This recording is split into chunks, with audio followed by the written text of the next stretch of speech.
परमेश्वर पिता का धन्यवाद करते हैं आज के दिन के लिए। उसने आज के दिन को फिर से हमारे जीवन में जोड़ा। अपनी बड़ी करुणा और दया में हम अपने जीवित परमेश्वर का धन्यवाद कर सकें, उसकी महिमा कर सकें। और जैसा कि आज के दिन में सारा विश्व जो मसीही लोग हैं प्रभु यीशु मसीह के पुनरुत्थान दिवस को स्मरण कर रहे हैं कि हमारा प्रभु यीशु मसीह क्रूस पर गए, मर गए, गाड़े गए और तीसरे दिन मुर्दों में से जी उठ गए। परमेश्वर ने उन्हें जिला दिया। उस दिन को आज के दिन स्मरण करते हैं और इसलिए हम धन्यवाद करते हैं उसके लिए परमेश्वर का कि हमारा प्रभु यीशु जीवित परमेश्वर हैं, जीवित प्रभु हैं। हम उसकी महिमा तारीफ करते हैं। और आज के दिन में मैं जितने मेरे प्रिय भाई और बहन ऑनलाइन जुड़ते हैं, आप सबों को भी मैं प्रभु यीशु मसीह के पवित्र नाम में जय मसीह कहता हूँ। परमेश्वर हम में से हर एक की सहायता करें आज के दिन में, ताकि हम और भी परमेश्वर के अद्भुत महान उद्देश्य को, उसके प्रेम को, उसकी योजना को अपने व्यक्तिगत जीवन के लिए समझ सकें, कलीसियाई जीवन के लिए समझ सकें और उसकी महिमा तारीफ हमारे जीवनों के द्वारा होने पाए। और इसलिए आइए प्रार्थना करेंगे। प्रेमी परमेश्वर पिता, हम आपका धन्यवाद करते हैं आपकी महाकरुणा और दया के लिए, जिसके कारण से आपने हमें आज का दिन दिखाया है। आपकी हम स्तुति करते हैं, तारीफ करते हैं। आप एकमात्र जीवित सच्चे परमेश्वर, स्तुति महिमा आदर के योग्य परमेश्वर केवल आप हैं। और इसलिए हम आपके चरणों में झुकते हैं, दंडवत करते हैं, धन्यवाद करते हैं पिताजी। आज के दिन को आपने हमारे जीवन में फिर से जोड़ा और ये अवसर दिया कि हम आपके चरणों में आए, आपके पवित्र वचन के प्रकाश में आए और अपने जीवनों को जांचें, देखें, गीतों के द्वारा आपकी महिमा करें, आपके पवित्र वचनों के द्वारा आपकी महिमा करें। इसलिए आज के दिन को, इस संगति को मैं आपके हाथों में सौंप देता हूँ प्रभु। ये ऑनलाइन माध्यम जो मीडिया जो हमको मिला है, जिसके माध्यम से हम आपके पवित्र वचन को दूर दूर तक फैला सकते हैं, उसके लिए भी धन्यवाद करते हैं। इंटरनेट के लिए जो ऐसे समय में विकसित किया गया और इसका उपयोग ताकि बहुत सारे लोग आपके सुसमाचार को सुन सकें, आपकी महिमा कर सकें, आपके चरणों में आ सकें। और इसलिए आज के दिन में इस समय को मैं आपके हाथों में सौंप देता हूँ, अपने आप को, जीवन को, अपने प्रिय भाइयों और बहनों को, और वैसे ही महिमा के गीतों को गाने वाले अपने प्रिय लोगों को अपने हाथों में देता हूँ। हम में से हर एक की सहायता, अगुवाई कीजिए। प्रार्थना प्रभु यीशु के नाम में मांगते हैं, सुनिए, ग्रहण कीजिए, आमीन। आइए प्रभु की महिमा में हम कुछ गीतों को सुनेंगे।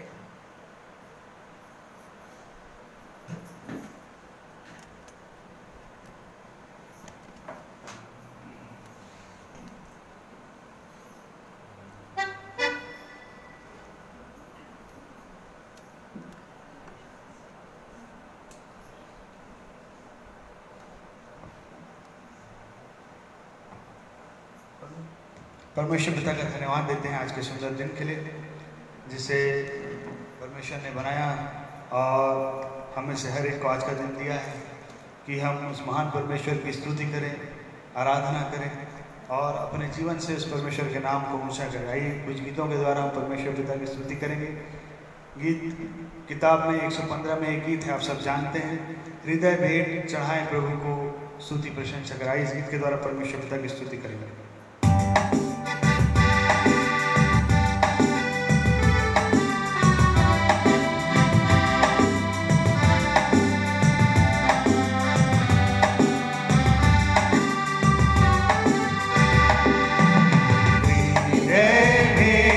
चढ़ाए प्रभु को जो भी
और सचमुच में मेरे प्रियो हमको अपना संपूर्ण हृदय उस परमेश्वर को चढ़ाना ही चाहिए, ताकि हम उस परमेश्वर की स्तुति और आराधना अपने संपूर्ण मन संपूर्ण हृदय से करने पाएँ।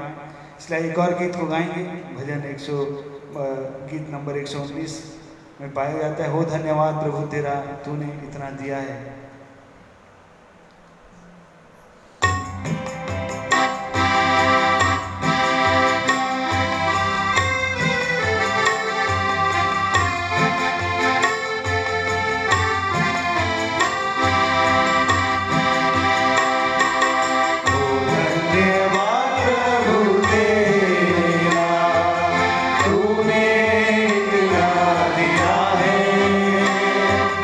आशीष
धन्यवाद देते हैं। सचमुच में परमेश्वर ने हमारे जीवन में आशीषों से हमें भरा है, जिसके हम योग्य कभी थे नहीं, परंतु फिर भी परमेश्वर ने अपने स्वर्गीय आशीष, अपनी आत्मिक आशीष हमारे जीवन में दिया है। इसलिए हर पल हर क्षण हमें अपने जीवन से उस परमेश्वर का धन्यवाद करना ही चाहिए, करते रहना चाहिए। इसलिए एक और गीत को सुनेंगे बहन।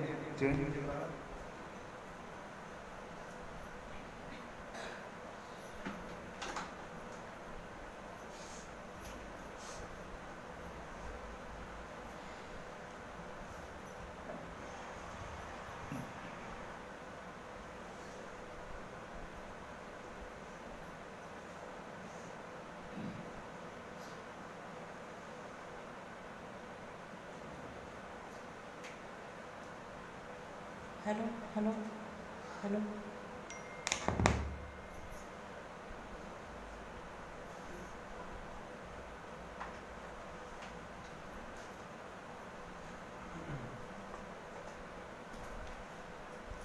हेलो, सबको जय मसीह की। परमेश्वर पिता का मैं हृदय से धन्यवाद देती हूँ कि कुछ दिनों से मैं तबीयत ठीक नहीं था, लेकिन परमेश्वर ने सहायता किया और प्रभु की महिमा के लिए परमेश्वर ने मुझे एक बार फिर से मौका दिया है। मैं प्रभु का हृदय से धन्यवाद करती हूँ।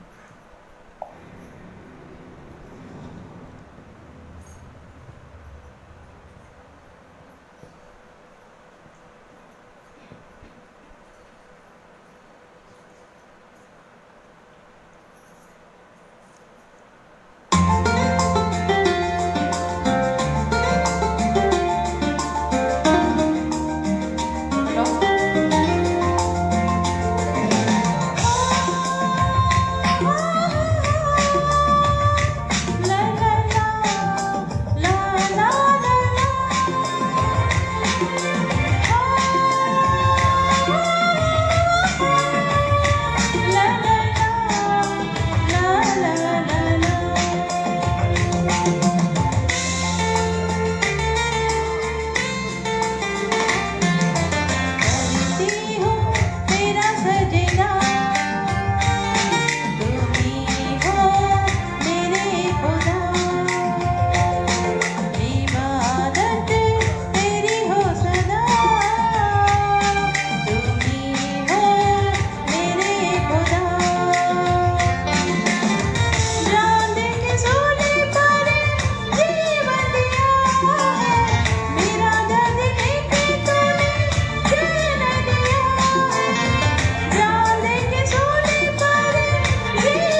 परमेश्वर पिता का मैं हृदय से धन्यवाद करती हूँ कि आज के दिन के लिए प्रभु ने मुझको भी चुना है कि मैं प्रभु की महिमा करूं और संसार के रीति रिवाज से वो सड़ाहट, वो जीवन जो दलदल का पाप का दलदल जीवन से प्रभु ने मेरे को निकाला, जिसकी मैं कभी कल्पना नहीं कर सकती थी। लेकिन प्रभु मुझसे प्रेम करता है और परमेश्वर ने मुझे निकाला इस संसार से, रीति रिवाज से, और मुझे अंधकार से मेरे जीवन से दूर करके प्रकाश में लेके आया। मैं प्रभु को मैं हृदय से धन्यवाद करती हूँ।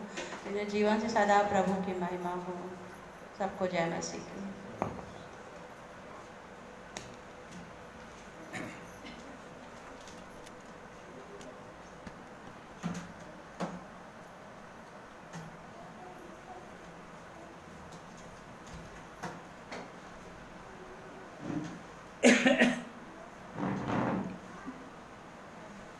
परमेश्वर की हम स्तुति करते हैं, उसका धन्यवाद करते हैं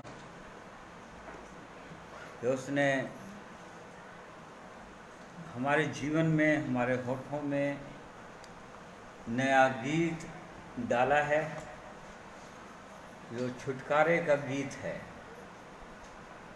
और छुटकारे के गीत को तो वही लोग गा सकते हैं जिनके जीवन में छुटकारे का अनुभव होता है, अर्थात पापों की क्षमा, पापों से छुटकारा। जब तक ये अनुभव ना हो तो हृदय से नहीं गा सकते। बुद्धि से गा सकते हैं, परंतु हृदय से, आत्मा में होकर नहीं गा सकते।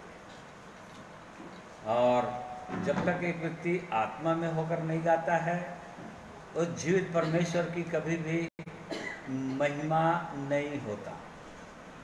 वो परमेश्वर की दृष्टि में, जैसे कि आमोस की पुस्तक में लिखा हुआ है, ये हल्ला करने वालों बोलता है, इनको दूर करो।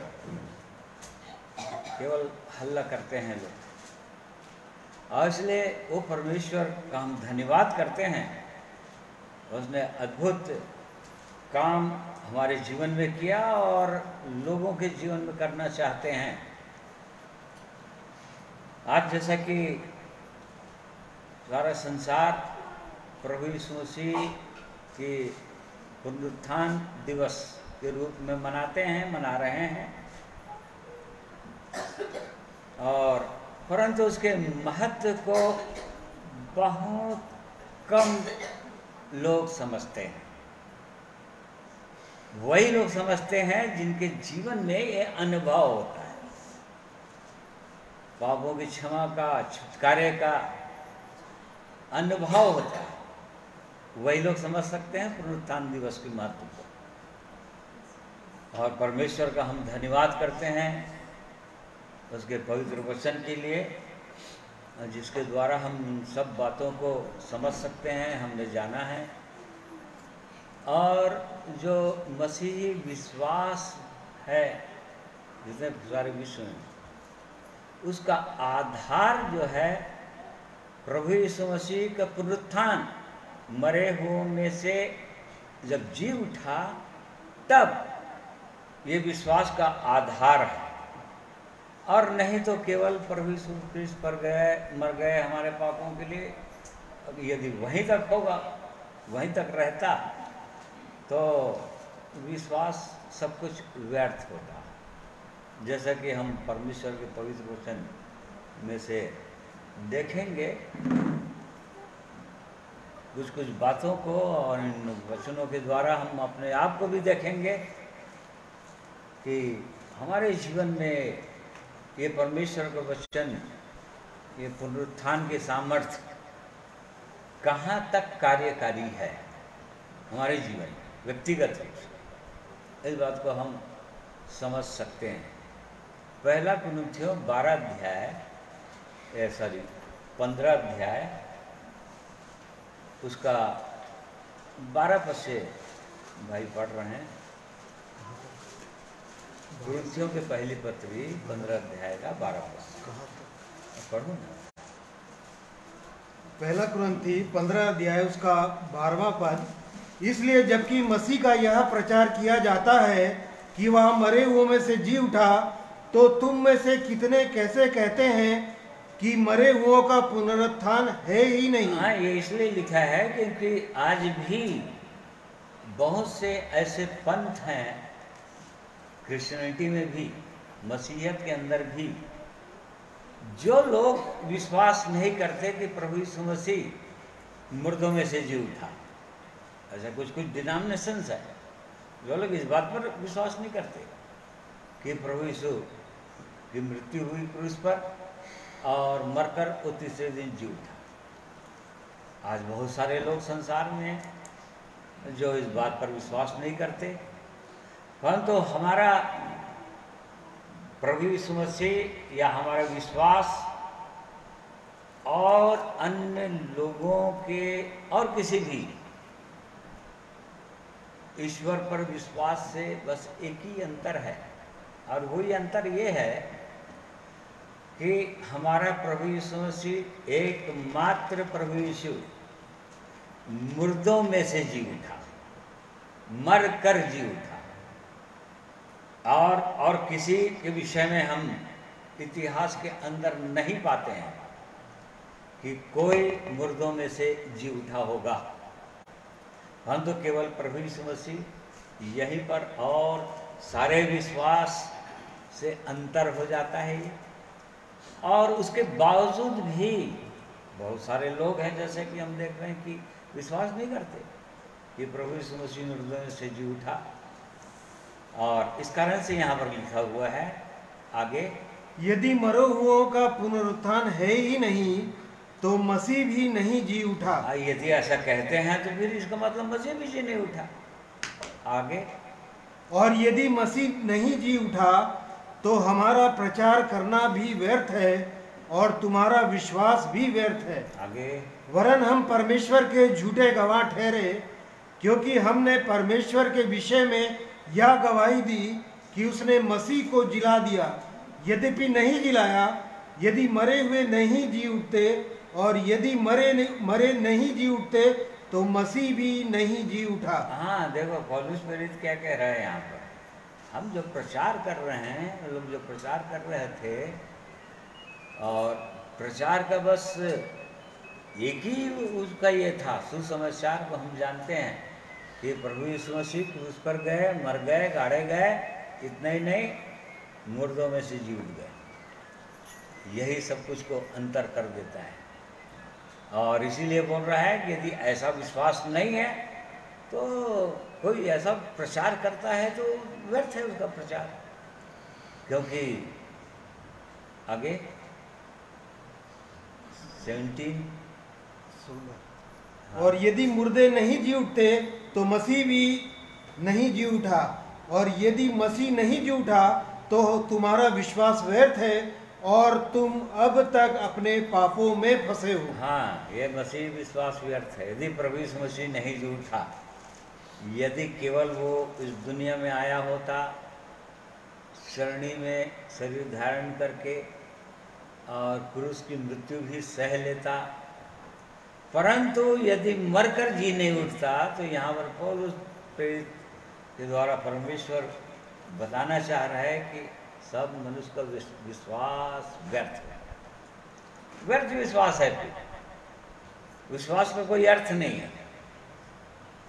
और लोग जैसे विश्वास करते हैं बस वैसी विश्वास होगा, परंतु मसीह विश्वास के अंदर यही सबसे बड़ा अद्भुत बात है।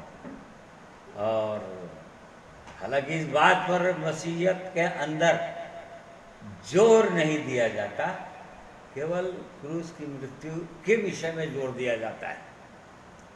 जुलूस भी निकालेंगे तो प्रभु यीशु मसीह की मृत्यु हुई क्रूस पर, बस। और उसके बाद का कोई अनुभव नहीं है, क्योंकि चूंकि उनके पास कोई अनुभव नहीं है मरने में से मरकर जी उठने का, और इस कारण से इस बात पर जोर नहीं दिया जाता। परंतु यहाँ पर हम देख रहे हैं परमेश्वर के वचन में कि नहीं, ओ परमेश्वर, सब कुछ व्यर्थ हो जाएगा यदि ऐसा नहीं हुआ तो। वरन जो मसीह में सो गए हैं वे भी नष्ट हो गए, ऐसा बोलता है। जो प्रभु में मर गए हैं चलते चलते विश्वास के अंदर, उनका भी सब कुछ व्यर्थ हो जाएगा। परंतु बीच मत पढ़ो। परंतु सचमुच मसीह मुर्दों में से जी उठा है, और जो सो गए हैं उनमें वह पहला फल हुआ। हाँ, परंतु इसी बात को हम देखना चाह रहे हैं। परंतु सचमुच मसीह मुर्दों में से जी उठा है, सचमुच में जी उठा है, वो मुर्दों में से जी उठा। और जो सो गए हैं, मतलब सो गए, सोना शब्द केवल जो प्रभु यीशु मसीह के लोग होते हैं, पवित्र जीवन होता है जिनका, और जो वचन के अनुसार चलते हैं, उसके बाद जिनकी मृत्यु हो जाती है, केवल उन्हीं के लिए सोना शब्द बाइबल के अंदर आया है और नए नियम के अंदर वही उन्हीं के लिए लिखा है कि सो गए हैं, इसलिए वो लोग जागेंगे। परंतु यहाँ पर लिखा है कि परंतु सचमुच मसीह मुर्दों में से जी उठा, और जो सो गए हैं उनमें वो पहला फल हुआ। मतलब मुर्दों में से जी उठने वालों में सबसे पहला हुआ, सबसे पहलाटा हुआ। और आगे, क्योंकि जब मनुष्य के द्वारा मृत्यु आई तो मनुष्य ही के द्वारा मरे हुओं का पुनरुत्थान भी आया। और जैसे आदम में सब मरते हैं, वैसे ही मसीह में सब जिलाए जाएंगे, परंतु हर एक अपनी अपनी बारी से। पहला फल मसीह, फिर मसीह के आने पर उसके लोग। हाँ, इसके बस। तो इस प्रकार से पुनरुत्थान तो होगा ही। यहाँ पर प्रश्न ये था, लोगों के अंदर, कई कुरिन्थियों के अंदर, कुरिन्थियों में रहने वाले प्रभु के मानने वालों के अंदर भी ये प्रश्न उठा था कि हमारा भी पुनरुत्थान होगा कि नहीं। इसीलिए 12 पद के आगे लिखा है हमारा पुनरुत्थान। तो हमारा पुनरुत्थान होगा कि नहीं, प्रभु यीशु मसीह के साथ साथ जो चल रहे हैं उनका पुनरुत्थान होगा कि नहीं, ये उनके अंदर ये डाउट आया था। और उसको परमेश्वर जो है पौलुस प्रेरित के द्वारा इस बात को एकदम क्लियर कर दिया इस अध्याय के अंदर कि नहीं, पहला फल जिस प्रकार से एक मनुष्य के द्वारा मृत्यु आई, पहला मनुष्य आदम के द्वारा मृत्यु आई, और बिल्कुल सेम उसी प्रकार से दूसरा मनुष्य या दूसरा आदम इसमें लिखा हुआ है, यीशु के द्वारा पुनरुत्थान लिया, मुर्दों में से जी उठना भी होगा। हाँ, परंतु हर समय अलग अलग रीति से जी उठेंगे। पहला फल मसीह जी उठा, पहला उठा हुआ हो, और उसके बाद उसके आने पर जब सेकंड कमिंग होगा, बादलों पर प्रभु मसीह का आगमन होगा, तो उसके लोग, जो लोग मसीह में सो गए, पवित्र जीवन जिनका था, वो लोग जी उठेंगे। और उसके बाद अंत में बाकी सब मुर्दे जी उठेंगे। जैसे प्रकाशित 20 अध्याय के अंदर हम पढ़ते हैं, छोटे बड़े मरे हुए सब जी उठेंगे। तो इस प्रकार से जी उठना तो होगा ही, ये जोर दे रहा है। और नहीं तो हम क्यों प्रचार कर रहे हैं? यदि जी उठना नहीं हुआ तो क्या मतलब? यदि कोई पवित्र जीवन जी भी लेगा यहाँ पर संसार में, और यदि जी उठने का अनुभव नहीं होगा तो फिर सब कुछ व्यर्थ होगा। परंतु यहाँ पर लिखा है कि हमने पढ़ा, परंतु सचमुच मसीह मुर्दों में से जी उठा, ये हमको जानना चाहिए। ये हमारे पास, एक विश्वासी के पास अनुभव होना चाहिए, दृढ़ता होनी चाहिए। यहाँ पर दृढ़ता से बोल रहा है पौलुस प्रेरित, परंतु सचमुच मसीह मुर्दों में से जी उठा है, इसमें कोई शक की बात नहीं बोल रहा है। और इसी कारण से ये चेले लोग भी, जब वो लोग सताए जा रहे थे, प्रेरितों का 5 अध्याय उसका देखो 30 पद से, हमारे बाप दादों के परमेश्वर ने यीशु को जिलाया, जिसे तुमने क्रूस पर लटकाकर मार डाला था, उसी को परमेश्वर ने प्रभु और उद्धारकर्ता ठहराकर अपने दाहिने हाथ पर उच्च कर दिया कि वह इस्राएलियों को मन फिराव की शक्ति और पापों की क्षमा प्रदान करे। हम इन बातों के गवाह हैं, और वैसे ही पवित्र आत्मा भी जिसे परमेश्वर ने उन्हें दिया है जो उसकी आज्ञा मानते हैं। हाँ देखिए, यहाँ पर प्रभु यीशु मसीह के चेले लोग बड़े जोर से दृढ़ता के साथ उस समय के जो लोग थे, अगुवे लोग थे, याजक महायाजक, उनका महासभा होता था जिसमें ये लोग बुलाए जाते थे, प्रभु यीशु मसीह के चेले लोग, और उनको मारने के आदेश होता था, कोड़े मारने की, बेतें मारने की। परंतु उनके सामने में दृढ़ता के साथ ये लोग बोलते थे, यहाँ पर बोल रहे थे, और ये बोल रहे थे कि जिनको तुमने मार डाला, लेकिन परमेश्वर ने उसे मुर्दों में से, और जोर से बोल रहे थे जिसके हम गवाह हैं, जिसके हम गवाह हैं। प्रभु यीशु मसीह गवाह हैं। क्या गवाह हैं? किस चीज के गवाह हैं? हम इन बातों के गवाह हैं। नहीं, उसी एक पद पहले, उसी को परमेश्वर ने प्रभु और उद्धारकर्ता ठहराकर अपने दाहिने हाथ पर उच्च कर दिया कि वह इस्राएलियों को मन फिराव की शक्ति और पापों की क्षमा प्रदान करे। हाँ देखिए, इसके गवाह कि मन फिराने की उसने शक्ति दिया है।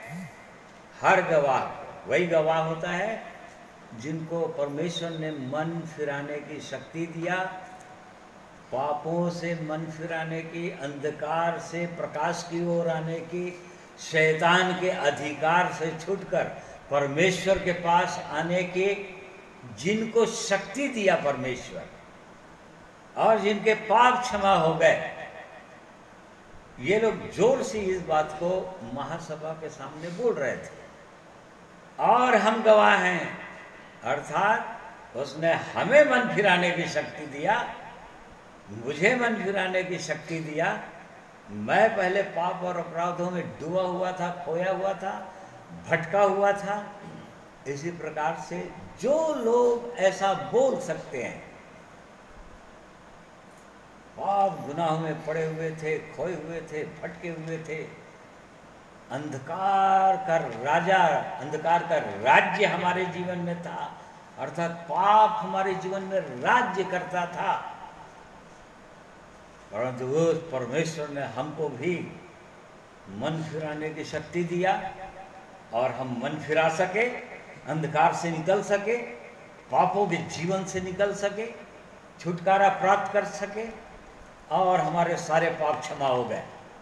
पूरी दृढ़ता के साथ जो लोग बोल सकते हैं, ये लोग बोल रहे थे, प्रभु यीशु मसीह के चेले लोग, और हम गवाह हैं उसके, कि उसने हमारे जीवन में ऐसा आश्चर्य काम किया है। वही लोग गवाह ठहरते हैं, वही लोग पुनरुत्थान की गवाही दे सकते हैं, जी उठने की गवाही दे सकते हैं कि प्रभु यीशु सचमुच में मुर्दों में से जी उठा। प्रमाण के साथ दे सकते हैं, और नहीं तो नहीं दे सकते। इसीलिए जब प्रभु यीशु मसीह का एक शिष्य, एक प्रेरित, जब प्रभु यीशु पकड़वा दिया, वहां से मर गया, आत्महत्या कर लिया, अधोलोक में चला गया, तब उसके जगह में जो चुना जाना था उसके विषय में क्या बोला गया? 1:22 पर प्रेरितों का काम,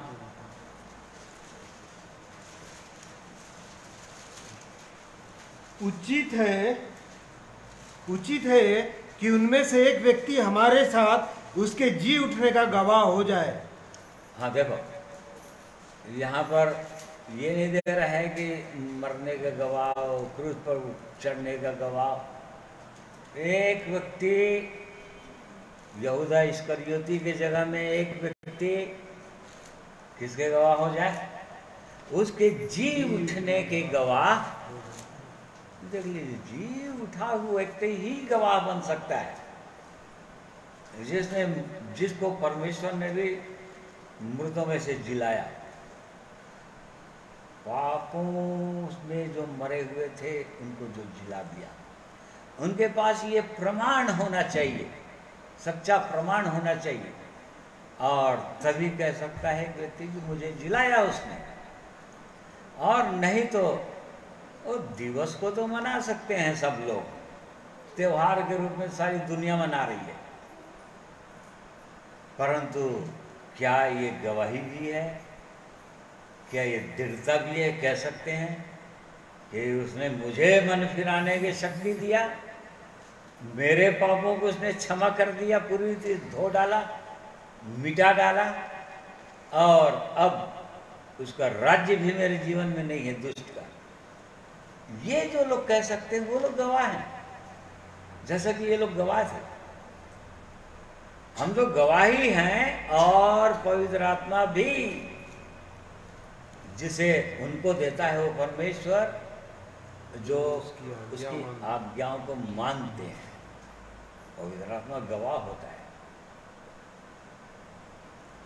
जिस प्रकार से प्रभु यीशु बार बार बोलते थे यहूदियों को, फरीसियों को, यदि तुम मेरी गवाही नहीं सुनते हो तो मेरे कामों को तो देख लो, ये मेरे गवाह हैं।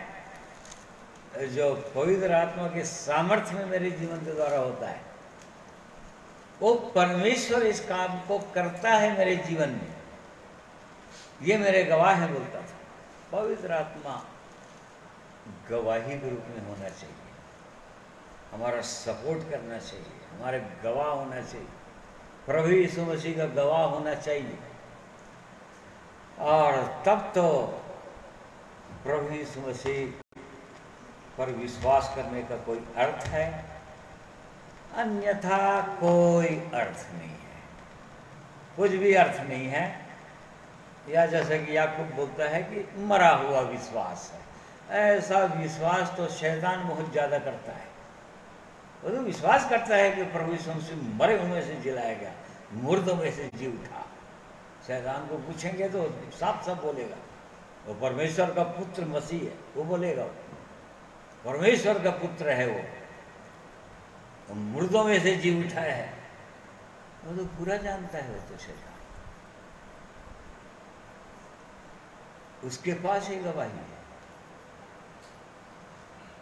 ये वाली गवाही तो आज बहुत सारे विश्वास करने वालों के जीवन में है ही नहीं। तो ये प्रभु चाहता है कि ये गवाही हमारे पास हो, और जिस प्रकार से प्रभु यीशु मसीह ने मुर्दों में से जी उठने के बाद प्रेरितों का 1 अध्याय और उसका देखिए 2-3 पद। उस दिन तक जब तक वह उन प्रेरितों को जिन्हें उसने चुना था पवित्र आत्मा के द्वारा आज्ञा देकर ऊपर न उठाया गया, उसने दुख उठाने के बाद बहुत से पक्के प्रमाणों से अपने आप को उन्हें जीवित दिखाया, और 40 दिन तक वह उन्हें दिखाई देता रहा और परमेश्वर के राज्य की बातें करता रहा। देखो, ये प्रभु यीशु मसीह ऐसा करते रहे, पक्के प्रमाणों से उन्हें जीवित दिखाया अपने आप को। यदि जीवित हैं तो जीवित दिखाना पड़ेगा। ये चेले लोग बोल रहे थे हम उसके गवाह हैं, उसने हमको जिलाया है और हम उसके गवाह हैं, हमारे पास वो पवित्र आत्मा का सामर्थ्य है। वो बोल रहे थे वो लोग सभाओं के बीच में, लोगों के बीच में। आज हमारे पास क्या ऐसी सामर्थ्य है? विश्वास करते हैं तो लोग डर नहीं रहे थे, किसी से भी, किसी से भी नहीं डरते थे, केवल वो जीवित परमेश्वर से डरते थे, पवित्र आत्मा से भरे हुए थे। प्रभु यीशु ने उनको पक्के प्रमाणों से अपने आप को जीवित दिखाया। बहुत बार वो लोग विश्वास नहीं कर पा रहे थे कि हमारा प्रभु यीशु सचमुच जीवित हुआ है कि नहीं, डर रहे थे वो लोग। उसका एक शिष्य थोमा विश्वास ही नहीं कर रहा था, जब तक उसके हथेली में अपने अंगुली नहीं डालूंगा, उसके हथेली के निशान, खिले के निशान नहीं देखूंगा, मैं विश्वास नहीं करूंगा। प्रभु ने उसको भी प्रमाण दिया, उसने प्रमाणित किया, ये थोमा आकर देख ले, परंतु अविश्वासी नहीं, विश्वासी बन, सचमुच में विश्वास कर। और जब में वो लोग विश्वास नहीं कर रहे थे, सोच रहे थे कि ये तो केवल आत्मा है, चेले लोग विश्वास नहीं कर रहे थे।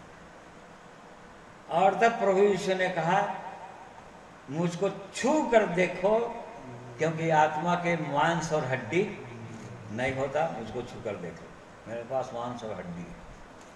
वो सचमुच में अपने आप को प्रकट किया, बहुत जगह पक्के प्रमाण दिया। और जगह उसने कहा, झील में से मछली पकड़ रहे थे चेले लोग, अपने पुराने धंधे में चले गए थे। क्यों? क्योंकि प्रभु यीशु की बातों पर उन्होंने विश्वास नहीं किया था। वो तो प्रभु यीशु पहले ही बता दिया था उनको, मेरे साथ ऐसा ऐसा होगा, मैं पकड़वाया जाऊंगा, मर जाऊंगा और क्रूस पर मृत्यु सहूंगा और उसके बाद तीसरे दिन जी उठूंगा। वो लोग, उनको विश्वास ही नहीं हो रहा था। वो सोच रहे थे कि ये तो आत्मा है कोई, या और सोच रहे थे कि कहीं पर तो बात तो नहीं, भूत तो नहीं कहीं। उसने कहा, तुम्हारे पास कुछ खाने के लिए है? अब भी जो तुमने पकड़ा है, अभी तुमने जो पकड़ा है वो दिखाओ। और तब फिर उनको खाकर भी दिखाया। देख, तो इस प्रकार से प्रभु यीशु ने तो पक्के प्रमाण से अपने आप को जीवित दिखाया। और यदि कोई विश्वासी ऐसा कहता है कि मैं उसका गवाह हूं, प्रभु यीशु का मैं भी गवाह हूं, ये पक्के प्रमाण उनके पास होना ही चाहिए, तभी गवाह है, और नहीं तो कोई गवाही नहीं है, कोई गवाह नहीं। अभी अब वर्तमान में क्या गवाही है? वो कभी हुआ था गवाही, वो तो छोड़ दीजिए, वर्तमान बोलता है प्रभु। अभी जो मछली पकड़े उसको दिखाओ। ओ कभी किसी समय में तुम्हारे जीवन में हुआ था काम, उसको नहीं देख रहा है। अभी वर्तमान में कैसा जीवन है वो देखना चाहता है हमारे जीवन में। क्या वही अनुभव है हमारे पास, एक विश्वासी के पास? क्या वही सामर्थ्य है हमारे पास? और क्या हम कह सकते हैं कि मुझको भी उसने जिलाया है? जैसा इफिसी के लोगों को पौलुस पे बोल रहा था, इफिसियों के पत्र 2 अध्याय उसका 1 पद, उसने तुम्हें भी जिलाया जो अपने अपराधों और पापों के कारण मरे हुए थे। देखो, वो पौलुस पे जोर, कहीं पर कोई डाउट नहीं, परमेश्वर के लोगों के अंदर कोई डाउट नहीं होना चाहिए, किसी प्रकार से कोई शंका नहीं होनी चाहिए। यहां पर बोल रहा है कि उसने तुम्हें भी जिलाया, इफिसी के लोगों को बोल रहा था, उन लोगों को जिनको परमेश्वर ने बुलाया था अपने पास, जो लोग पवित्र किए गए थे, पवित्र लोग थे। 1 अध्याय के 1 पद में लिखा हुआ है, उनको पत्र लिख रहा है। कई लोग गलत तरीके से ये पढ़ते हैं वचन को और सोचते हैं कि उसने हमको भी जिला दिया है, पापों में डूबे रहेंगे, हर प्रकार के पाप रहेगा जीवन के अंदर, और सोचते रहेंगे कि उसने हमें भी जिलाया। नहीं प्रिय भाइयों और बहनों, नहीं जिलाया उसने, क्योंकि जिलाया उसका अनुभव भी इनके पास है। आगे पहले संसार की रीति के अनुसार चलते थे ये लोग, संसार की रीति के अनुसार चलते थे, अपनी अपनी अभिलाषाओं में जीवन बिताते थे, नाना प्रकार की अभिलाषाएं उनके जीवन में थी, शरीर पर मन लगाते थे, वो सब दिया हुआ है 1 से 3 पद। हाँ, तो परमेश्वर ने उनको जिला दिया, मुर्दों में से जिलाया, और जिलाए नहीं। अब 4 पद पढ़ना, 4 पद। परंतु परमेश्वर ने जो दया का धनी है, अपने उस बड़े प्रेम के कारण जिससे उसने हमसे प्रेम किया, जब हम अपराधों के कारण मरे हुए थे तो हमें मसीह के साथ जिलाया। अनुग्रह ही से तुम्हारा उद्धार हुआ है और मसीह यीशु में उसके साथ उठाया और स्वर्गीय स्थानों में उसके साथ बैठाया। है कि मसीह के साथ जिलाया बोल रहा है पौलुस पे इफिसियों के लोगों को, विश्वासी लोगों को। आज क्या वो परमेश्वर, ये पत्री मेरे लिए लागू होता है ऐसे सबको देखना है, हमारे लिए लागू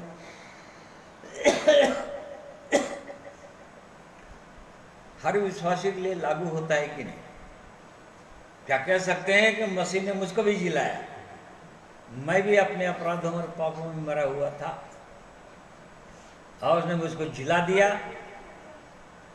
और वो सारा अधिकार भी दे दिया, जी उठने का अधिकार दे दिया, मृतों में से जी उठने का अधिकार दे दिया। उसने जिलाया है, तुम्हें भी जिलाया। एक अनुभव एक विश्वासी के जीवन में आ जाता है और ये अनुभव बने ही रहना चाहिए। अभी अनुभव था जिलाए जाने का, फिर बाद में संसार, संसारिकता, पाप, अदर जीवन के अंदर आ गया। अब वो गवाही नहीं है उनके पास, वो अनुभव नहीं है, वो पुनरुत्थान की सामर्थ्य नहीं उनके पास, पवित्र आत्मा की सामर्थ्य नहीं उनके पास। अब बस यही यूं ही चल रहे हैं किसी तरह।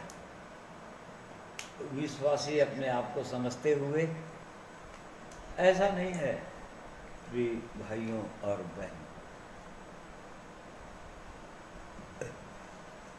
तो ये हमको जानना है परमेश्वर की इच्छा और योजना के अनुसार क्या हम उसके गवाह हैं, सचमुच में गवाह हैं।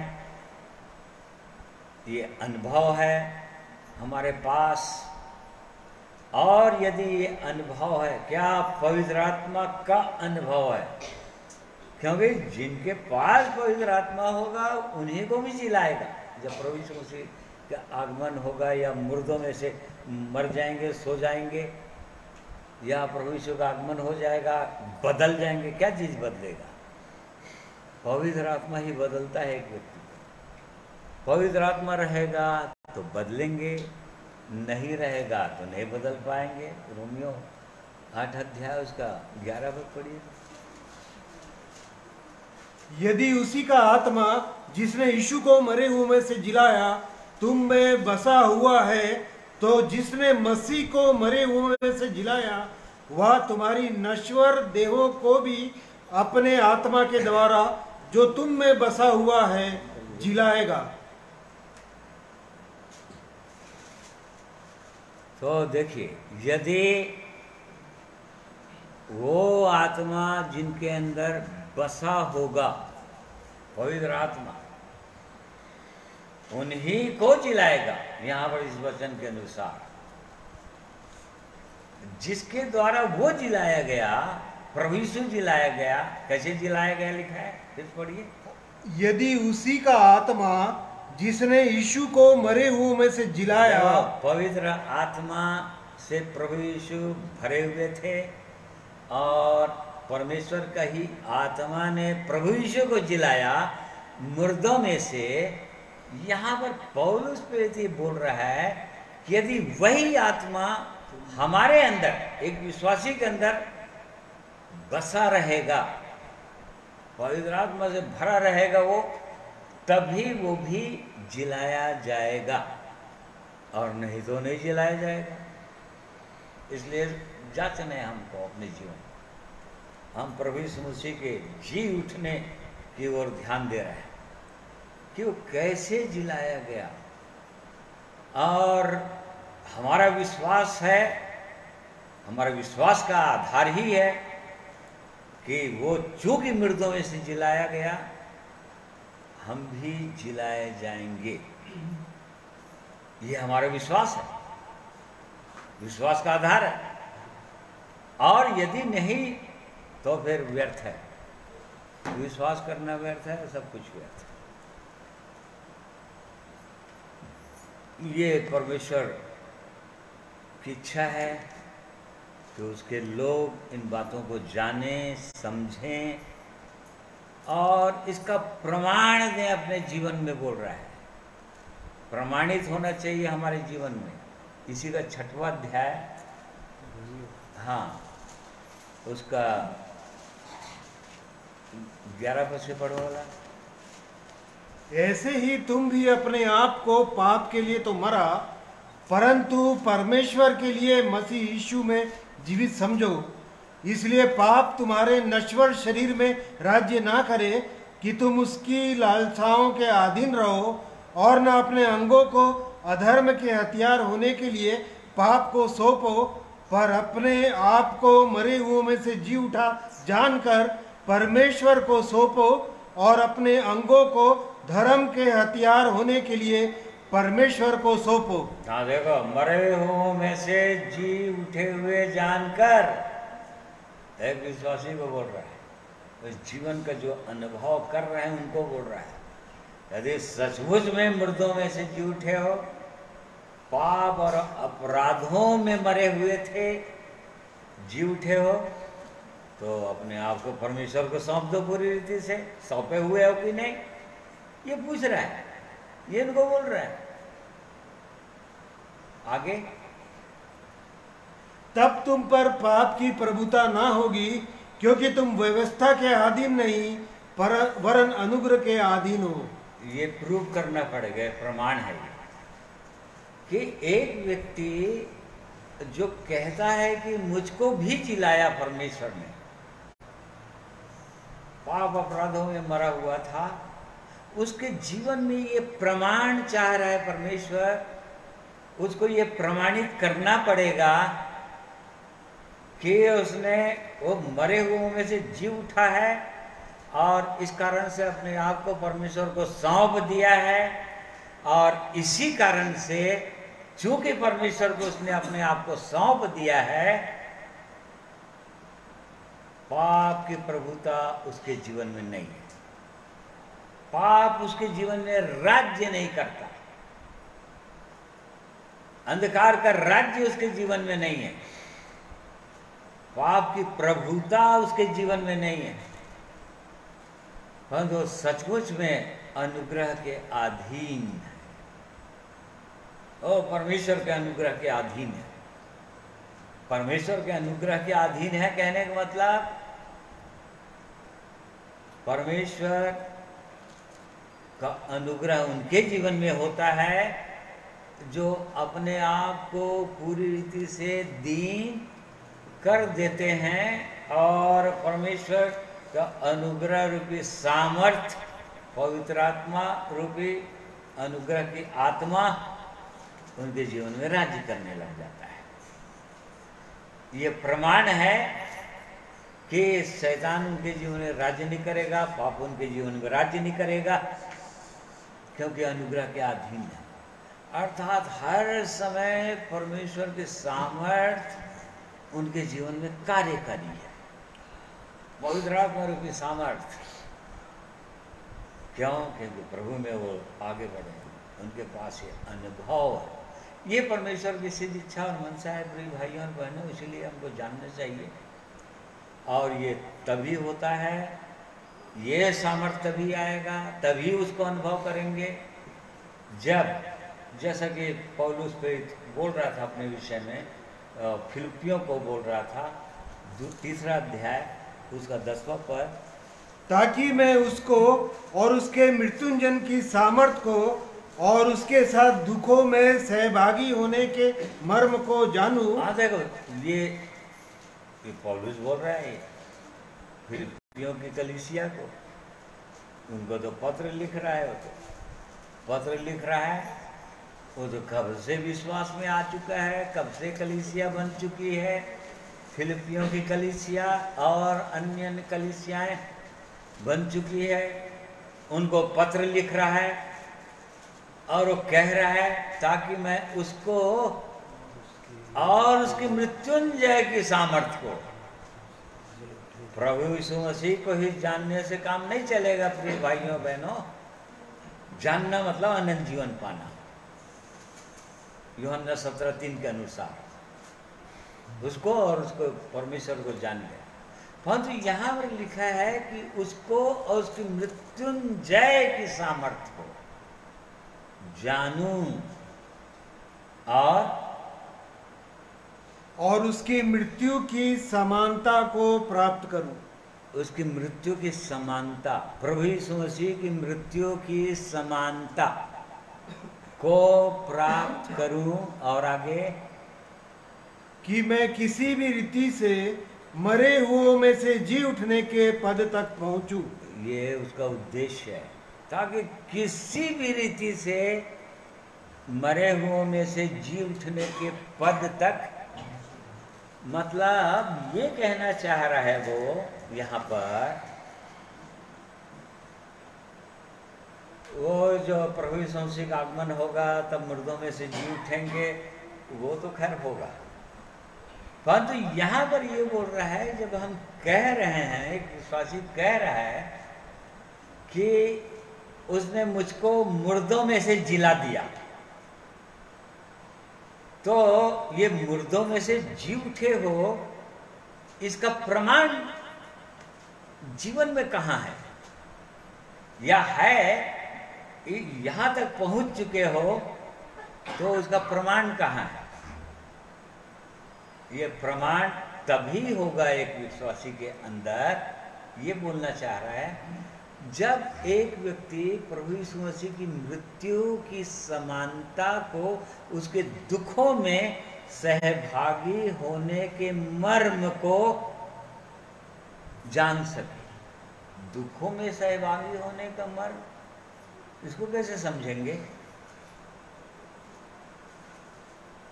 हाँ, प्रभु यीशु को 40 कोड़े मारे जा रहे थे, हमको भी 40 कोड़े मारे जाएं, या हमारे हाथों में भी खीले ठोके जाए, पैरों में खील, कांटों को मुकुट पहनाया जाए, और तब उसके दुखों में सहभागी होने के मर्म को जानेंगे। उसको कहना नहीं प्रिय भाइयों, वहाँ तक तो इस योग्य ही नहीं हम लोग कि वहाँ तक कोई पहुँचे। नहीं, वो इसको नहीं कह रहा है। उसके एक पद से समझेंगे। पहला पत्र 4 अध्याय, उसका पहला पद, इसलिए जबकि मसीह ने शरीर में होकर दुख उठाया, तो तुम भी उसी मनसा को हथियार के समान धारण करो, क्योंकि जिसने शरीर में दुख उठाया वह पाप से छूट गया, बस ताकि भविष्य में बहुत सुंदर जीवन जिए। देखिए, जो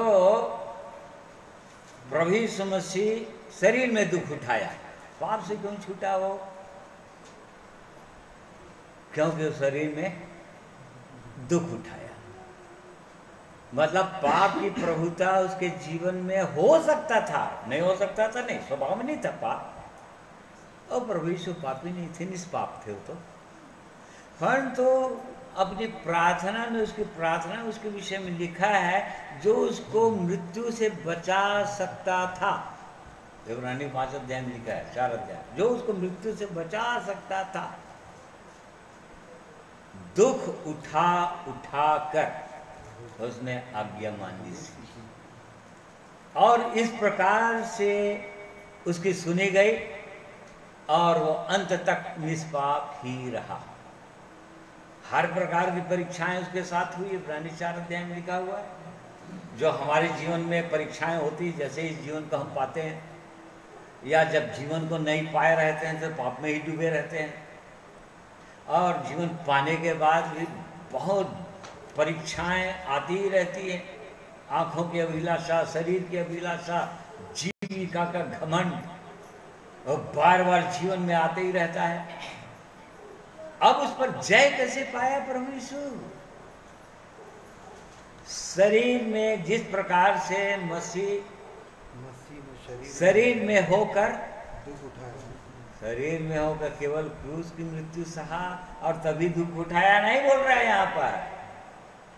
अपने देह के दिनों में रहने में, अपने देह के, क्या लिखा है? यीशु ने अपनी देह में रहने के दिनों में ऊंचे शब्द से पुकार कर और आंसू बहा कर उससे जो उसको मृत्यु से बचा सकता था प्रार्थनाएं और विनती की, और भक्ति के कारण उसकी सुनी गई। और पुत्र होने पर भी उसने दुख उठा उठा कर आज्ञा माननी सीखी। वो पुत्र होने पर भी वो तो पुत्र था, वो तो परंतु इसलिए वो निष्पाप ठहरा वो क्योंकि उसको शरीर में दुख उठाना पड़ा। तब से जब से वो बालक के रूप में पैदा हुआ, जैसे ही बढ़ने लगा उसके जीवन में दुख ही दुख थे। इसीलिए यशायाह ने भी बोलता है, उसके द्वारा बोलता है मैं तो दुखी पुरुष हूँ। वो दुखी पुरुष था, रोग से उसकी जान पहचान थी, क्योंकि वो भी हमारे ही समान शरीर धारण किया था।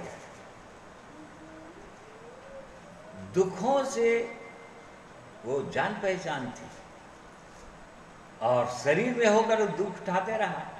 कोई भी कुछ भी उसको बोल रहा था, और पुटान कुछ भी बोलते थे, उसके भाई बहन लोग उसको कुछ भी बोलते थे, शैतान इसके अंदर राज्य करता है, इसका तो माइंड क्रैक हो गया है, कुछ भी जो चाहे संसार के लोग बोलते रहते थे उसको। जिनको चाहे वो गालियां देते रहते थे। अब गालियां दे रहे हैं, उनको ठेस तो लगेगा। आज हमको कोई गाली दे एक विश्वासी को तो कैसा रिएक्शन होगा, कैसा रिएक्शन होता है। यदि कोई कुछ बोल दे तो कैसा करते हैं, क्या अनुभव करते हैं? सहते हैं आनंद के साथ, धन्यवाद देते हैं, उनको क्षमा करते हैं, उनके लिए आशीष मांगते हैं, क्या करते हैं? दुख तो होगा, क्योंकि प्रभु यीशु मसीह भी शरीर में थे, उनको थकावट लगती थी, थक गए, उनको भूख लगती थी, भूखे थे, प्यासे होते थे, उनको आराम करने की जरूरत थी, क्योंकि शरीर में थे बिल्कुल हमारे जैसे, एक मनुष्य के समान। परंतु जब से बालकपन से वो दुख उठाते उठाते उठाते उठाते क्रूस की मृत्यु सहे, और चूंकि इसीलिए उसी मनसा को हथियार के समान धारण कर लो बोल रहा है एक विश्वासी को, कि क्रूस लेकर चलना ही पड़ेगा, और क्रूस लेकर चलना पड़ेगा तो दुख उठाना पड़ेगा। कोई प्राण बोलेगा, हमारी आत्मा को ठेस लगेगा, मनुष्य को मैं को ठेस लगेगा, उसी समय मान लो कि मेरा मैं क्रूस पर मरा हुआ है, मैं मर चुकी हूँ, मर चुका हूँ। और तब धन्यवाद निकलेगा, और तब फिर पाप नहीं होगा, मुंह से, हृदय से बैरता नहीं आएगा। फिर ये कहना चाहते। तो यहाँ पर पौलुस ये बोल रहा है, और ताकि मैं उसको और उसके मृत्युंजय की सामर्थ को, मृत्युंजय की सामर्थ मतलब जब एक व्यक्ति मर जाता है ना, तभी तो वो प्रकट, तब तो जिलाएगा। वो लाजर मर गया, यूहन्ना 11 अध्याय में हम पढ़ते हैं। वो बीमार था पहले, प्रभु यीशु को पता चल गया कि बीमार है। वो 2 दिन और ठहर गया जहां पर था, वो जिस नगर में था। वो जान रहा था नहीं, अभी इसको जिलाने का समय नहीं आया। जब वो मर जाएगा, जब वो शून्य हो जाएगा पूरी रीति से, और जब पता चला कि हाँ मर गया, अब चलो, अपने चेलों को बोला अब चलो। क्यों? क्योंकि अब वो मुर्दों में से उसको, अब एक दूसरे कोई मरा ही नहीं है तो उसको कैसे जिलाया? अपने पाप अपराधों के लिए कोई मरा ही नहीं है, अभी जीवित है, अभी भी झूठ है, अभी भी क्रोध है, अभी भी लालच है, अभी भी ईर्ष्या है, अभी भी घमंड है। मरे कहाँ है तो कैसे करके जिलाएगा? ये कहना चाह रहा है यहाँ पर फिलिप्पी 3 अध्याय के अंदर, ताकि उसको, अपने प्रभु यीशु मसीह को और उसके मृत्युंजय की सामर्थ को, ताकि तुम भी उसी के सामने, जरूर परमेश्वर ने उसको मुर्दों में से जिलाया, तुम्हें भी जिलाएगा, ताकि नए जीवन की सी चाल चलो। देखिए वो जिलाना चाहता है एक व्यक्ति को मुर्दों में से, परंतु जब मरेंगे तभी जिलाता है, तभी वो काम करता है।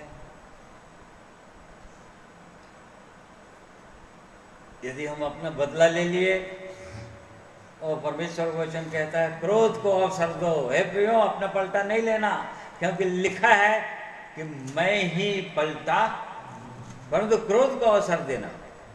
मतलब परमेश्वर के क्रोध को अवसर दो, उसको अवसर ही नहीं दिए, अपना खुद ही क्रोध कर लिए, पूरा न्याय अपना ही खुद कर लिए, बदला चुका दिए। जिसने हमको कुछ बोला हमने भी बदला चुका दिया।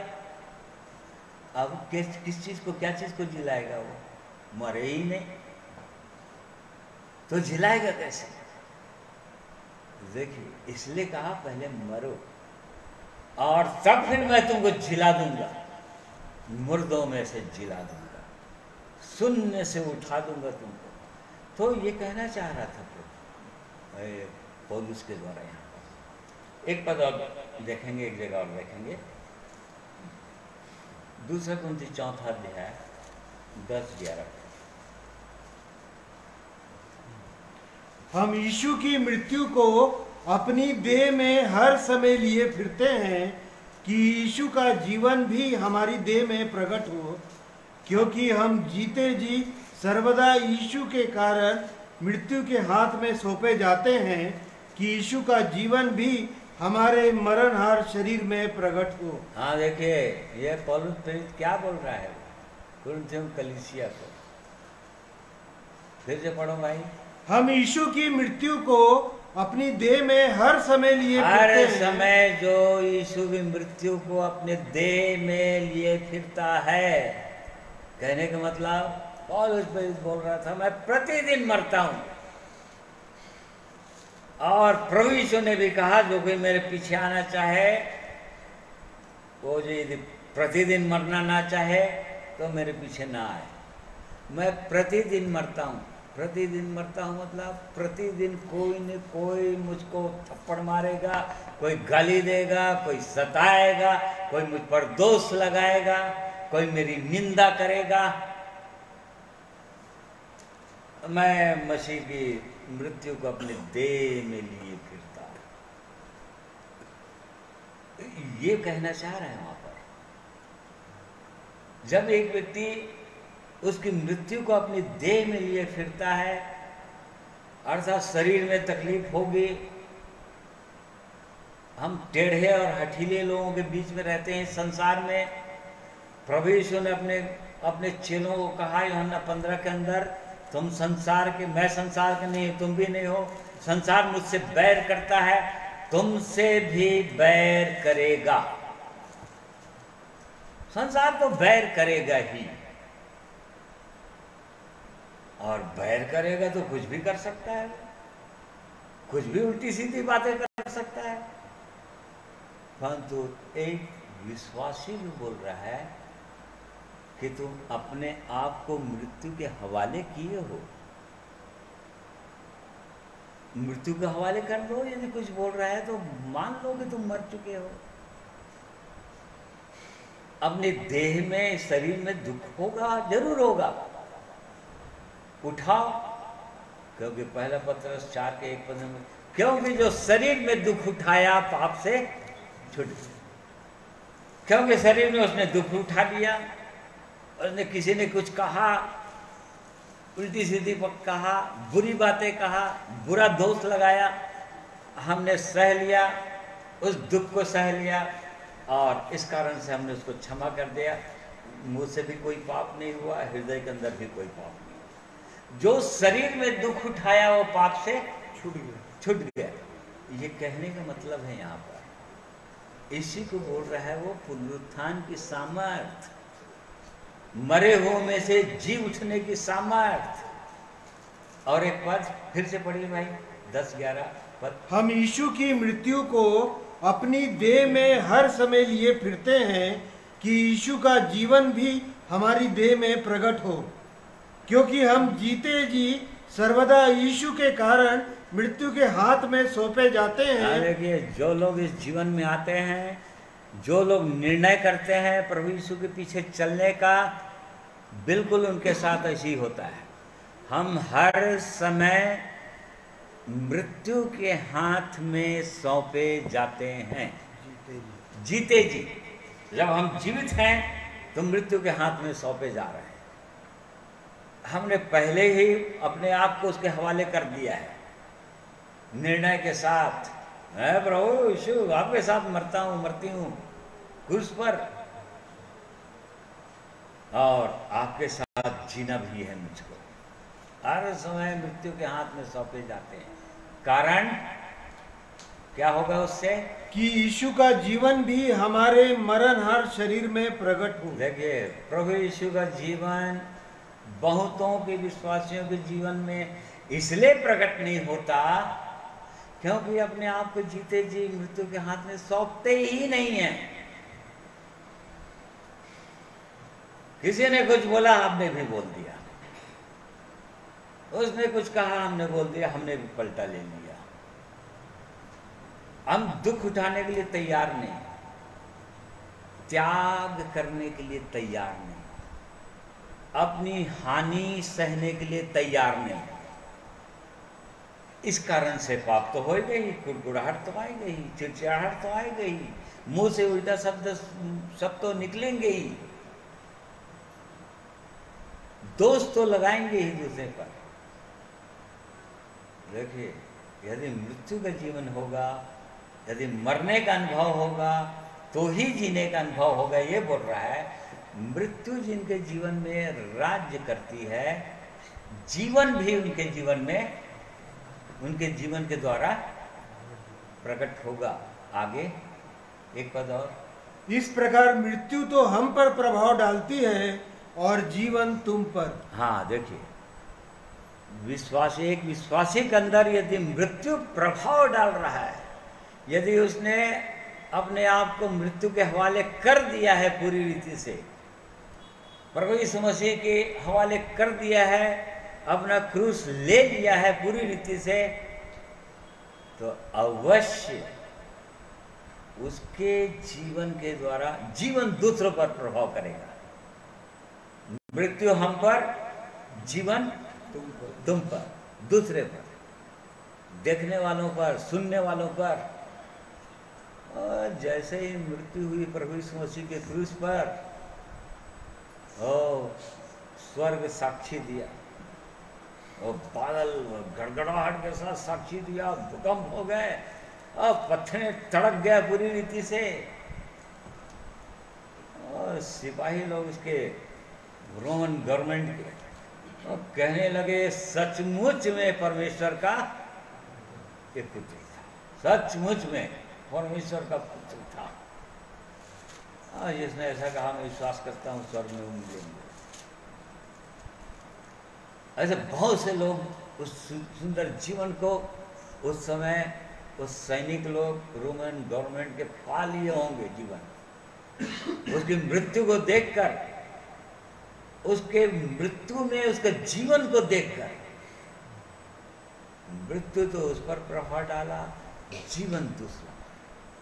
आज प्रिय भाइयों बहनों, जब हम प्रभु यीशु मसीह की मृत्यु को ही देख रहे हैं, और जब हमने देखा प्रभु यीशु मसीह की मृत्यु को ही देखा, क्रूस पर की मृत्यु को देखा, और तभी तो जीवन हम पर प्रभाव किया, तभी तो हम उसका प्रेम ने हमको खींचा, हम उसके चरणों में आ सके। तो कैसा प्रेमी परमेश्वर है, जिसने मुझ पापी को बचाने के लिए शरीर धारण किया, क्रूस की मृत्यु से ही मार खाया, दोष लगाया गया, सहता ही रहा। और जब हमने उसकी ओर देखा, क्रूस की ओर देखा, उसके पवित्र प्रेम की ओर देखा, उसकी क्षमा की ओर देखा, तभी तो जीवन हम पर प्रकट हुआ। बिल्कुल वैसा ही यहाँ पौलुस बोल रहा है, मृत्यु यदि किसी विश्वासी के जीवन में कार्यकारी है, प्रभु यीशु मसीह की मृत्यु, क्रूस की मृत्यु, तो निश्चित रूप से वो दूसरों के लिए वो जीवन का कारण बनेगा। जीवन का सोता उसके जीवन के द्वारा बहेगा और दूसरे लोग उसके द्वारा जीवन पाएंगे, और नहीं तो नहीं पाएंगे, किसी प्रकार से नहीं पाएंगे। तो इस प्रकार से हम में से हर एक को जांचने की आवश्यकता है। क्यों तो जी उठा है, और क्या हम उसके गवाह हैं? अर्थात क्या उसने मेरे पापों को क्षमा किया? क्या मेरा जीवन बदल गया पूरी रीति से? संसार से परमेश्वर ने मुझको निकाल दिया, अर्थात आंखों की अभिलाषाओं से, शरीर की अभिलाषाओं से, घमंड से, जीवन का घमंड कि मेरे पास ये है, मेरे पास वो है, मेरे पास सुंदरता है, मेरे पास योग्यता है, मेरे पास धन संपत्ति है, ये जीवन का घमंड। क्या इस पर जय मिला? जांचने की आवश्यकता है प्रिय भाइयों और बहनों। ये परमेश्वर की सिद्ध इच्छा और मनसा है, और तब तो हमारे लिए वो सार्थक हुआ। और नहीं तो कुरिन्थियों में से कई लोगों को पौलुस प्रेरित बोल रहा था, पहला कुरिन्थी 15 अध्याय उसका 34 पद में पढ़िए वाला, धर्म के लिए जाग उठो और पाप ना करो, क्योंकि कुछ ऐसे हैं जो परमेश्वर को नहीं जानते। मैं तुम्हें लज्जित करने के लिए यह कहता हूँ। जब कलीसिया को बोल रहा है, वहां पर कुरिन्थियों के कलीसिया। यदि हम भी अपने आप को सोचते हैं कि मसीह की कलीसिया के अंदर हैं, हम जीवित लोग हैं, उसने हमें भी जिलाया, तो ये वचन हमारे लिए भी, एक विश्वासी के लिए भी है। धर्म के लिए जाग उठो, धर्म प्रभु यीशु मसीह है, उसके लिए जागृत हो, अपने जीवन को प्रकट करो, अपने जीवन के द्वारा उसको प्रकट करो। क्योंकि मैं बहुतों के लिए कहता हूं, बोल रहा है कि लोग परमेश्वर को नहीं जानते। इसका मतलब परमेश्वर को नहीं जानते, मतलब परमेश्वर का जीवन उनके पास नहीं है, पुनरुत्थान की सामर्थ्य उनके पास नहीं है, मुर्दों में से जी उठने का अनुभव नहीं है उनके पास, प्रभु यीशु मसीह के गवाह नहीं है। ये जांचना ही चाहिए। इसलिए परमेश्वर इन वचनों के द्वारा हम में से हर एक की सहायता अगुवाई करें। आइए एक गीत और सुनेंगे।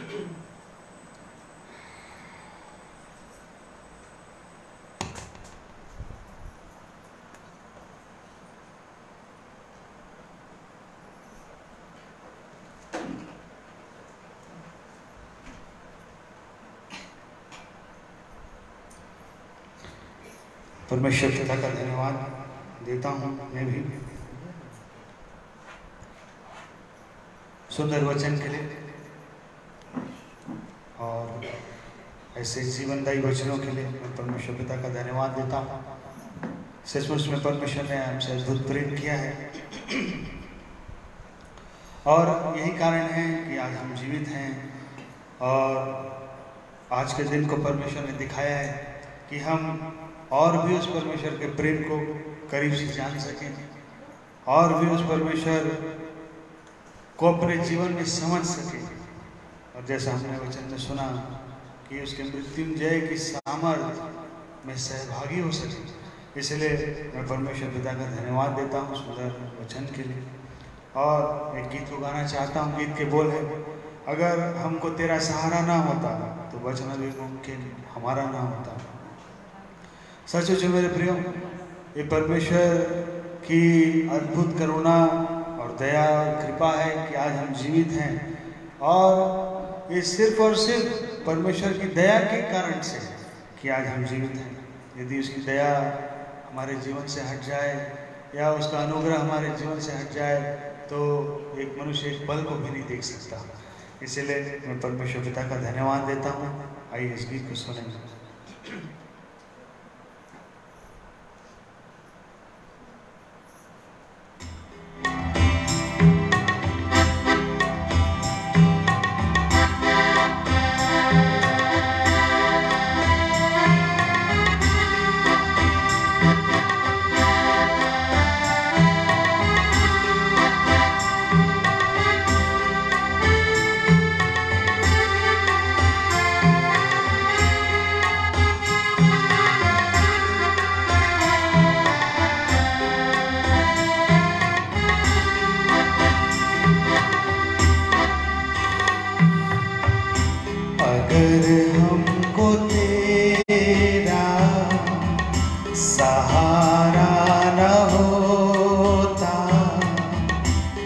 तो बचना भी मुमकिन हमारा न होता, अगर हमको तेरा सहारा न होता, तो बचना भी मुमकिन हमारा न होता, अगर हमको तेरा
भटकते रहे ना,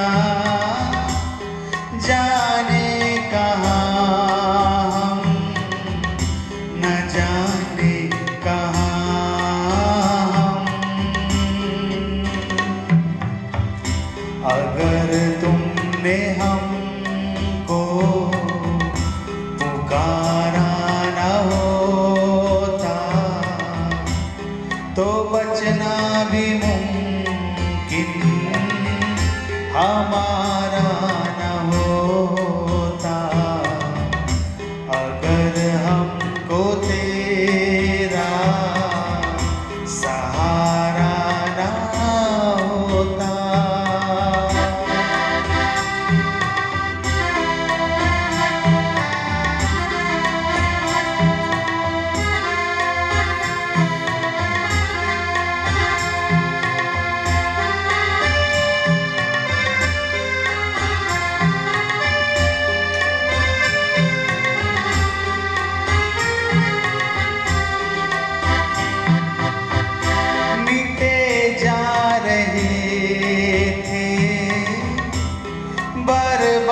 बर्बादियों में कि डूबे थे गम से भरी वादियों में,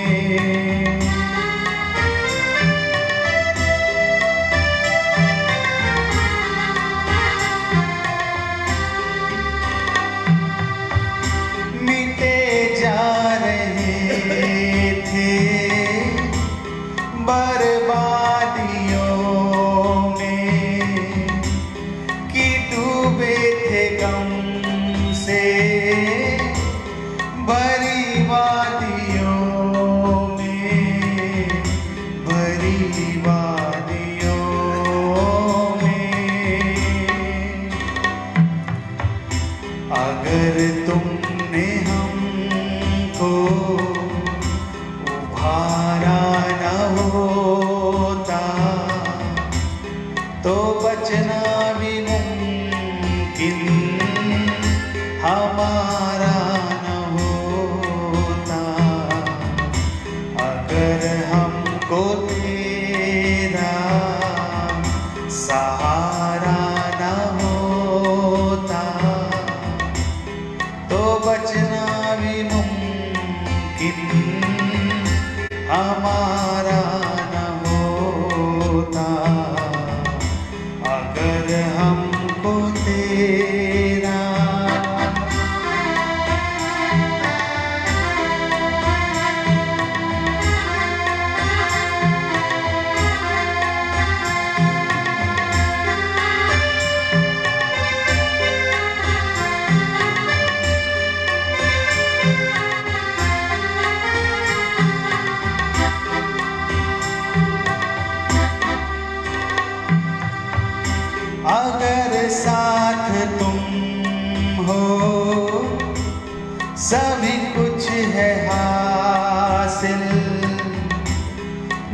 मसीहा तुम्ही तो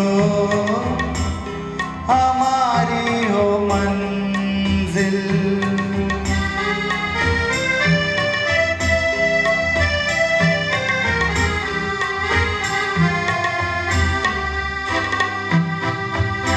अगर साथ तुम हो सभी कुछ है हासिल, मसीहा तुम्ही तो हमारी हो मंजिल, हमारी हो मंजिल।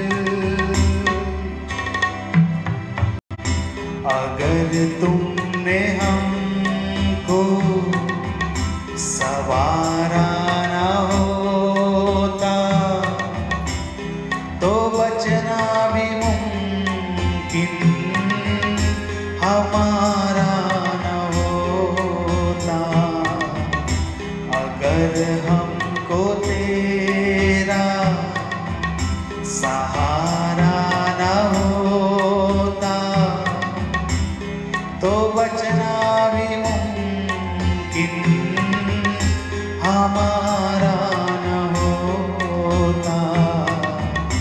अगर हमको तेरा सहारा न होता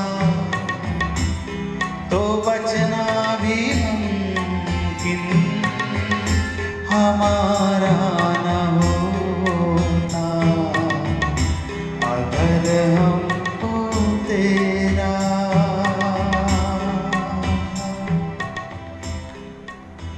परमेश्वर पिता का धन्यवाद देता हूँ सचमुच मेरे प्रियो। यदि परमेश्वर का सहारा हमारे साथ नहीं होता तो शायद आज हम यहाँ नहीं होते और बहुत पहले ही इस संसार का सफर हमारा समाप्त हो जाता। परंतु क्योंकि वो परमेश्वर दया करने वाला परमेश्वर है, वो परमेश्वर अनुग्रह करने वाला परमेश्वर है, उसने हम पर दया किया, उसने हम पर अनुग्रह किया। जब हम पूरी रीति से पाप और गुनाहों की दलदल में फंसे हुए थे, सड़ाहट का जीवन था, परंतु परमेश्वर की दृष्टि हम पर हुई और परमेश्वर की बड़ी दया और परमेश्वर का बड़ा अनुग्रह हम पर हुआ। इसलिए मैं परमेश्वर पिता के ऐसे महान प्रेम का, जिसका एक मनुष्य कल्पना नहीं कर सकता, उसके प्रेम की सीमा, उसके प्रेम की ऊंचाई, उसके प्रेम की गहराई की कल्पना नहीं कर सकता। परंतु परमेश्वर ने सचमुच में वही प्रेम हमसे किया और प्रेम का प्रकटीकरण क्रूस पर जाकर दिया है, अपने लहू को बहा कर दिया है, अपने बदन को छलनी करके दिया है, लहू लुहान होकर दिया है। और आज भी मुझे और आपको अपने पास बुलाते हैं और अपनी ओर खींचना चाहते हैं ताकि हम इस परमेश्वर के प्रेम को, उसके जीवन को और भी गहराई से अपने जीवन में समझते चले जाएं और अपना क्रूस उठाकर परमेश्वर के पीछे जो बुलाहट उसने हमें दी है, जहाँ बुलाने के लिए, जहाँ ले जाने के लिए उसने बुलाया है। और परमेश्वर प्रभु यीशु मसीह ने कहा, यदि तुम मेरे पीछे आना चाहो तो अपने आप का इनकार करो, अपना क्रूस उठा के प्रतिदिन मेरे पीछे। परमेश्वर हम सबों की सहायता करे कि हम में से जितनों ने उस परमेश्वर के प्रेम को चखा है, उसके स्वाद को चखा है, सचमुच में प्रतिदिन अपना क्रूस उठाकर उस परमेश्वर के पीछे पीछे चलने वाले बने और उसकी आवाज़ को सुनने वाले बने, और ताकि सचमुच में हमारा विश्वास करना और हमारा ये मानना, प्रभु यीशु के पीछे चलना सार्थक हो सकेगा। इसलिए मैं परमेश्वर पिता का धन्यवाद देता हूँ, आज के वचन के लिए धन्यवाद देता हूँ और आज की आराधना के लिए धन्यवाद देता हूँ कि परमेश्वर ने हम सब की सहायता किया और बड़े ध्यान से उसके वचन को सुनने में परमेश्वर ने हमारी सहायता की। इसलिए मैं परमेश्वर पिता का धन्यवाद देता हूँ। आइए प्रार्थना करेंगे। धन्यवाद धन्यवाद धन्यवाद मेरे महान परमेश्वर पिता, प्रभु यीशु मसीह में होकर एक बार फिर से आपके चरणों में आते हैं। प्यारे प्रभु, धन्यवाद देते हैं, जानते हैं परमेश्वर पिता कि हम आपके चरणों में, हम आपके सन्मुख कुछ भी नहीं है, एक मनुष्य कुछ भी नहीं है। हाँ परमेश्वर पिता, आपका वचन कहता है कि मनुष्य है क्या, घास के समान है, भाप के समान है, धुएं के समान है, पतंगे के समान है, ढलती हुई छाया के समान है। हाँ मेरे महान परमेश्वर, एक मनुष्य आपकी दृष्टि में तुच्छ गिने जाते हैं, परंतु फिर भी मेरे महान परमेश्वर आपने मनुष्य से बहुत प्रेम किया है प्यारे प्रभु, और आपने अपने प्रेम का प्रमाण क्रूस पर दिया है। मैं आपका धन्यवाद देता हूँ परमेश्वर पिता कि आपने मुझसे भी प्रेम किया। हाँ प्रभु, मुझ जैसे तुच्छ घिनौने और घृणित मनुष्य से मेरे महान प्रभु, मैं तो इस योग्य भी नहीं था कि आपके पवित्र नाम को अपने मुंह से उच्चारण कर सकूं परमेश्वर पिता, क्योंकि वो ऐसा पवित्र नाम है हाँ परमेश्वर, जो सब नामों में श्रेष्ठ नाम है। हाँ प्रभु, परंतु फिर भी परमेश्वर पिता आपने मुझ जैसे दुष्ट मनुष्य पर दया किया।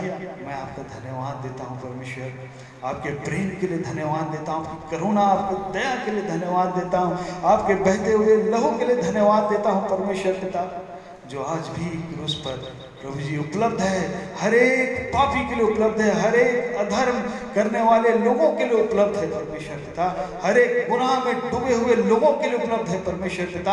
हाँ प्रभु, आज भी आप अपने बाहें फैलाए हुए हे मेरे परमेश्वर, आप मनुष्यों को अपने पास बुलाते हैं। मैं आपका धन्यवाद देता हूँ परमेश्वर पिता कि प्रभु जी आपने मुझ पर दया किया है। प्रभु होने दीजिए प्रभु जी कि बहुत से लोग हे परमेश्वर आपके इस महान प्रेम को समझने पाए प्यारे प्रभु, कि आप कैसे प्रेमी परमेश्वर हैं और आपने कैसा प्रेम किया है एक मनुष्य से। मेरे महान प्रभु, मैं धन्यवाद देता हूँ परमेश्वर पिता।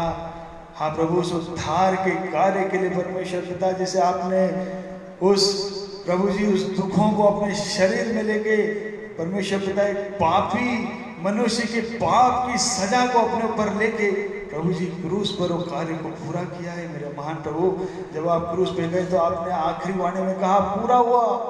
हाँ मेरे महान परमेश्वर, धन्यवाद देता हूँ परमेश्वर उस बलिदान के लिए, धन्यवाद देता हूँ आपके रक्त के लिए परमेश्वर पिता, जिसमें जीवन है, जिसमें पापों की क्षमा है, छुटकारा है, चंगाई है। हाँ मेरे महान परमेश्वर, उसी लहू को मांगता हूँ मेरे महान प्रभु, मेरे भी जीवन में दीजिए प्यारे पिता, ताकि मैं और भी आपके प्रेम में प्रभु जी लवलीन हो सकूं परमेश्वर पिता। और जैसा हमने आपके वचन में पढ़ा, आपके मृत्युंजय की सामर्थ्य को मेरे महान परमेश्वर मैं भी समझ सकूं परमेश्वर पिता। हाँ प्रभु, मेरी सहायता कीजिए, और वैसे मेरे हर एक प्रियों की सहायता कीजिए परमेश्वर पिता, जो आज इन वचनों को जिन्होंने सुना है मेरे महान प्रभु, सहायता कीजिए प्यारे पिता, ताकि हम में से हर एक कोई प्यारे प्रभु और भी आपके प्रेम की गहराई को समझ सके मेरे प्यारे पिता। हाँ मेरे महान पिता, धन्यवाद देता हूँ परमेश्वर पिता आपके वचन के लिए, प्रभु यीशु के लिए परमेश्वर, जो परमेश्वर पिता मेरे पापों के लिए मेमना बन गया। हाँ मेरे महान परमेश्वर, धन्यवाद देता हूँ ऐसे अद्भुत प्रेम के लिए। हाँ प्रभु, सचमुच में आपका प्रेम अद्भुत है परमेश्वर पिता, मनुष्य की सोच समझ और कल्पना से परे है। हाँ प्रभु, इसलिए आपका वचन कहता है कि एक मनुष्य कभी भी उसके प्रेम का बदला नहीं दे सकता। हाँ प्रभु, सचमुच मेरे महान परमेश्वर, सच है प्यारे पिता, हम क्या दे सकते हैं आपको प्यारे पिता, परंतु अपने जीवन को चढ़ाते हैं प्यारे पिता, ताकि सचमुच में ये जीवन आपको भाए परमेश्वर, ये जीवन आपको भाए।